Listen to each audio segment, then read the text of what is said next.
السلام علیکم محترم ناظرین۔ لوح بھی تو قلم بھی تو، تیرا وجود الکتاب، گنبد آبگینہ رنگ تیرے محیط میں حباب۔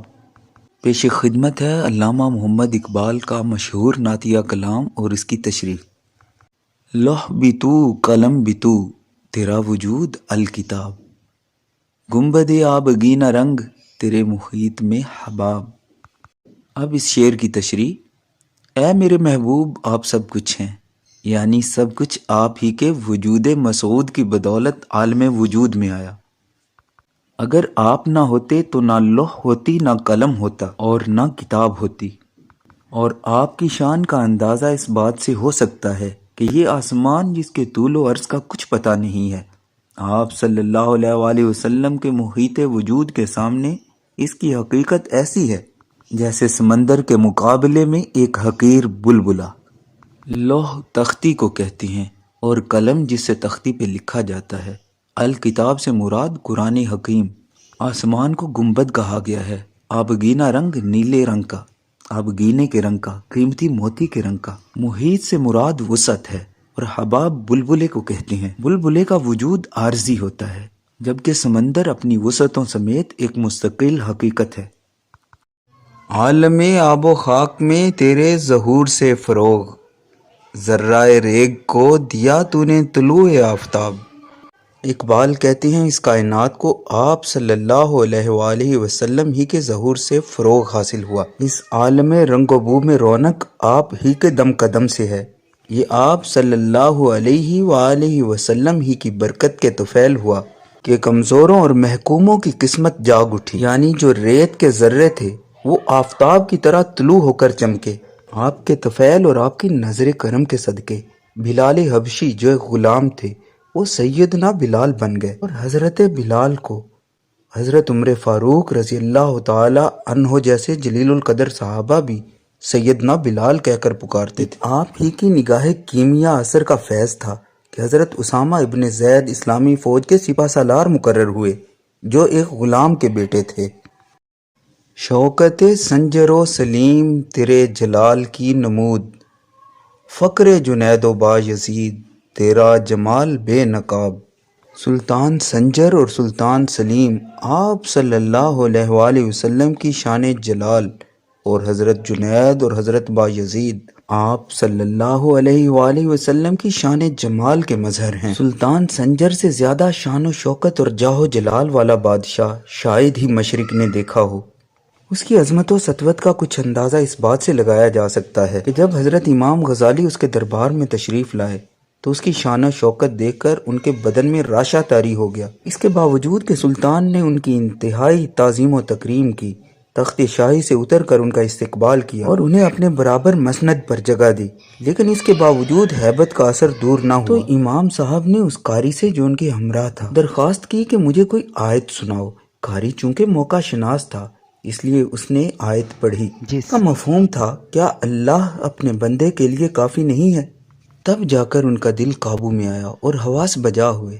اس کے بعد امام صاحب نے سلطان کی فرمائش پر ایک عالمانہ تقریر ارشاد فرمائی۔ سلطان سلیم اول سلطنت عثمانیہ کے نامور ترین سلاطین میں سے گزرا ہے۔ 1512 میں تخت نشین ہوا اور 1520 میں یعنی صرف 8 سال حکومت کرنے کے بعد وفات پائی، لیکن اس قلیل مدت میں اس نے سلطنت کی وسعت کو دو چند کر دیا اور بہت سے نئے ممالک کو اپنی سلطنت میں شامل کر لیا۔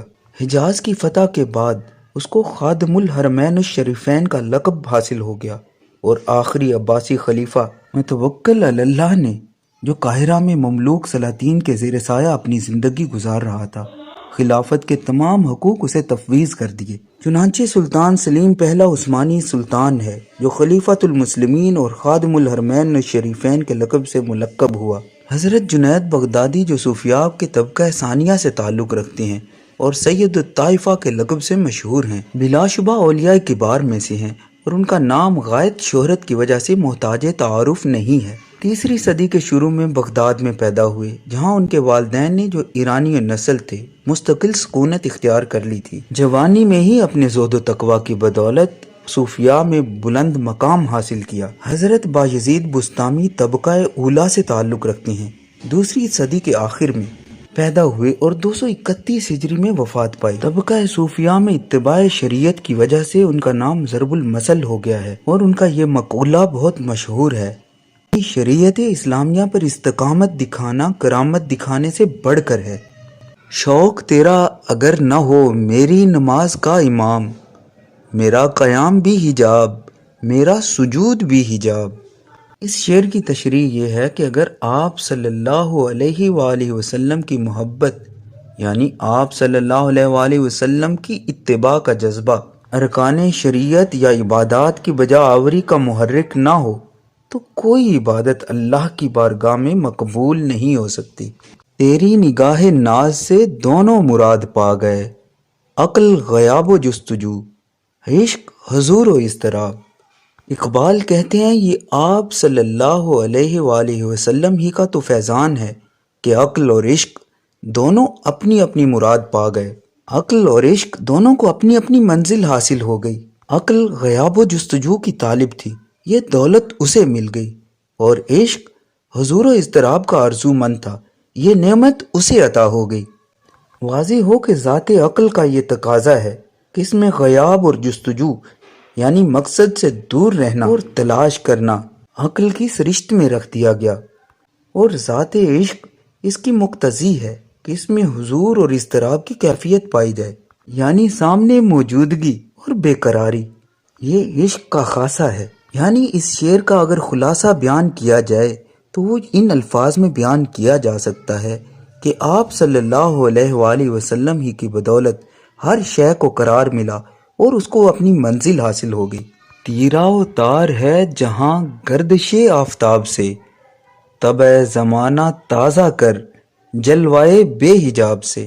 اقبال کہتے ہیں اے میرے آقا صلی اللہ علیہ وآلہ وسلم، جلوائے آفتاب سے مادی اشیاء منور ہو سکتی ہیں لیکن انسانی قلوب منور نہیں ہو سکتے۔ بالفاظ دیگر مادہ پرستی کی وجہ سے یہ دنیا روحانیت سے محروم ہو گئی ہے، اندھیرا چھا گیا ہے، تاریکی چھا چکی ہے۔ اس لیے میں آپ صلی اللہ علیہ وآلہ وسلم سے التجا کرتا ہوں کہ آپ صلی اللہ علیہ وآلہ وسلم نے وجود مسعود کی برکات سے اس دور میں بھی دنیا کو منور کر دیجئے، کیونکہ حق نے آپ کو سراج منیر بنا کر بھیجا ہے۔